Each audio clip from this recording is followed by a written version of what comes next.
Vous êtes en effet, je le sais, légitimement inquiet devant les événements historiques en cours qui bouleversent l'ordre mondial. La guerre en Ukraine, qui a entraîné près d'1 million de morts et de blessés, continue avec la même intensité.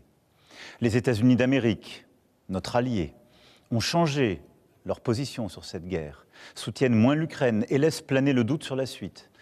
Au-delà de l'Ukraine, la menace russe est là et touche les pays d'Europe, nous touche. La Russie a déjà fait du conflit ukrainien un conflit mondial. Elle a mobilisé sur notre continent des soldats nord-coréens, des équipements iraniens.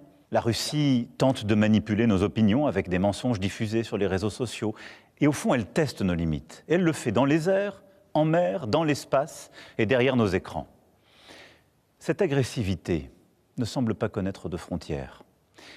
Et la Russie, dans le même temps, continue de se réarmer, dépensant plus de 40% de son budget à cette fin.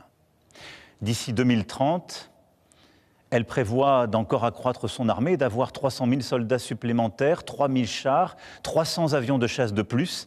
Qui peut donc croire, dans ce contexte, que la Russie d'aujourd'hui s'arrêtera à l'Ukraine?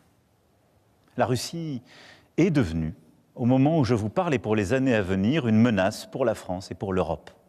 Je le regrette très profondément et je veux croire que les États-Unis resteront à nos côtés.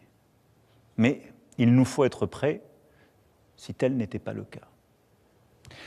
Que la paix en Ukraine soit acquise rapidement ou non, les États européens doivent, compte tenu de la menace russe que je viens de vous décrire, être capables de mieux se défendre et de dissuader toute nouvelle agression.